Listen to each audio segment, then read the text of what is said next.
Le Sahel, souvent perçu comme une région en difficulté, est en train de changer la donne. Et si je vous disais qu'en ce moment même, une transformation radicale secoue le Sahel? Le Mali, le Niger et le Burkina Faso, unis depuis juillet 2024 dans l'Alliance des États du Sahel, AES, réécrivent les règles du développement africain. Non, ce n'est pas un rêve. C'est une réalité en construction. Et aujourd'hui, je vous emmène dans les coulisses de cette métamorphose historique. Prêts à découvrir comment l'AES devient le nouveau modèle africain? C'est parti! Le Sahel face à ses défis. 590 millions d'Africains sans électricité en 2025 selon la Banque mondiale. L'enclavement coûte 2% de PIB annuel aux pays sahéliens. 70% de la population a moins de 30 ans. Une bombe à retardement ou une opportunité? La réponse de l'AES. 3 piliers inébranlables. Énergie souveraine. Le soleil. Notre or inépuisable. Infrastructures intelligentes. Routes, rails, numérique, 3 fois plus d'efficacité. Économie réelle.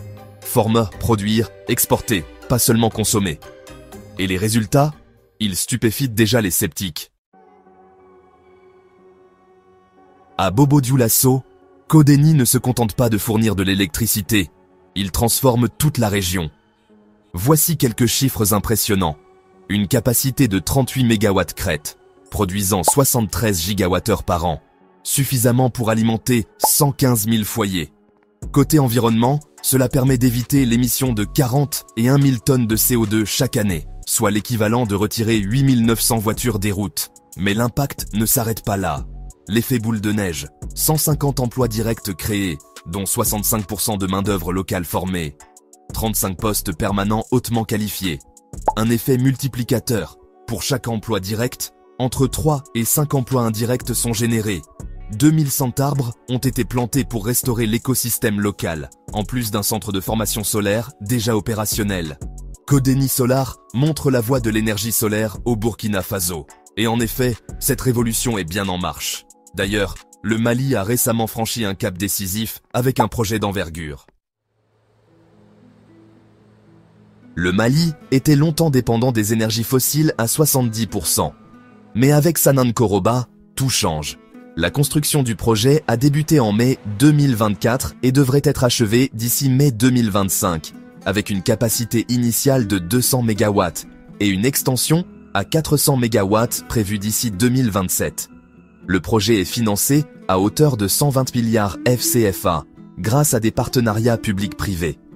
850 emplois sont créés pendant la construction, avec une forte inclusion des femmes.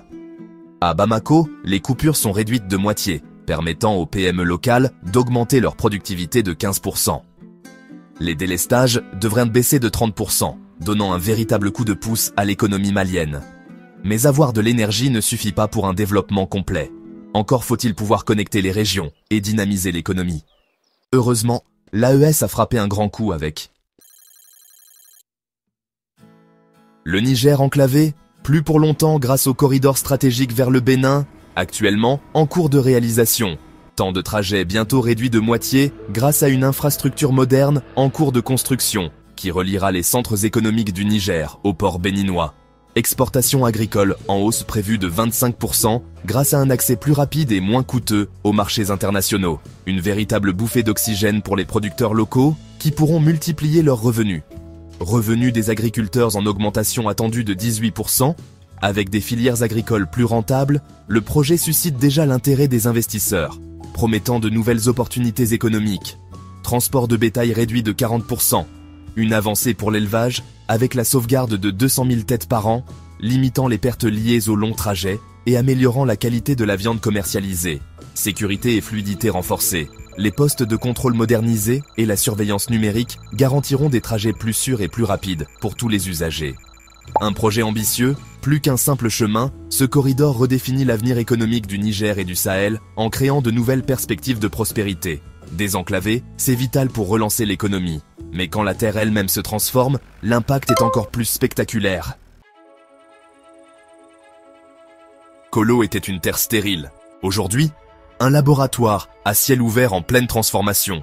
Rendement visé, multiplié par 5 pour le 1000, de 1 à 5 tonnes par hectare.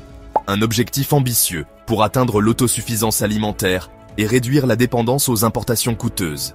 Réduction de la consommation d'eau de 60% grâce à l'irrigation solaire goutte à goutte. Une innovation cruciale pour optimiser chaque goutte dans cette région aride. Usine de transformation en construction. À terme, elle permettra d'ajouter 30% de valeur ajoutée locale, avec un impact direct sur les revenus des producteurs et l'économie régionale. Formation de jeunes agriculteurs en cours pour leur permettre de maîtriser les nouvelles technologies agricoles et garantir la pérennité du projet. Une ambition collective. Colo ne se contente pas de nourrir, il inspire une nouvelle génération à relever les défis agricoles du Sahel. Nourrir le Sahel, c'est crucial, mais le connecter au XXIe siècle, c'est tout aussi vital. Et là, l'AES a un projet qui va vous scotcher. Le Mali, le Niger et le Burkina Faso sont en pleine transformation numérique grâce à des infrastructures modernes et stratégiques. Le projet de la dorsale transsaharienne en fibre optique, DTS, vise à interconnecter plusieurs pays, dont l'Algérie, le Mali, le Niger, le Nigeria et le Tchad.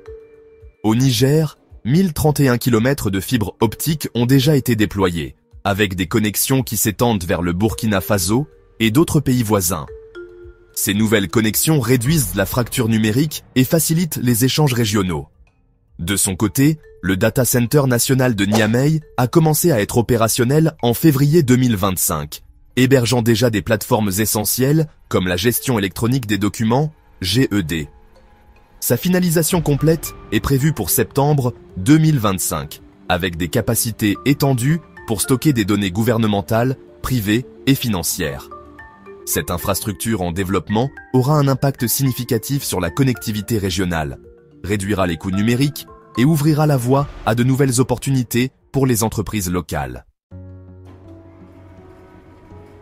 D'autres projets sont en préparation pour accélérer la transformation de cette région prometteuse. Des parcs éoliens au Mali, 120 MW, exploitant le vent comme source d'énergie verte. La création d'une monnaie commune pour éliminer les frais élevés des transactions. Le développement de hubs industriels pour valoriser localement des ressources stratégiques telles que l'or, le coton et le bétail.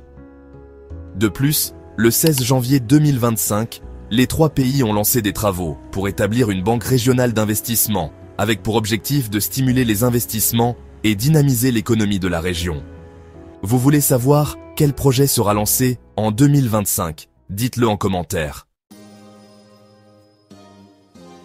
Comme dit le proverbe, celui qui plante un arbre ne connaîtra pas l'ombre, mais ses enfants si. L'AES, ce sont des milliers de graines plantées aujourd'hui pour les forêts de demain. Ce n'est plus un rêve, c'est la réalité d'un Sahel qui se lève et inspire l'Afrique tout entière. Comment agir? Partagez cette vidéo. Brisons les préjugés sur le Sahel. Investissez. Des centaines d'appels d'offres ouverts. Formez-vous, les métiers verts et tech recrutent en masse. Quel projet vous donne le plus d'espoir pour l'avenir du Sahel? Dites-le en commentaire. Sur quoi voulez-vous un reportage exclusif? Likez si vous croyez au Sahel de demain. Partagez pour inspirer toute l'Afrique. L'histoire s'écrit maintenant. Et vous en êtes les témoins privilégiés.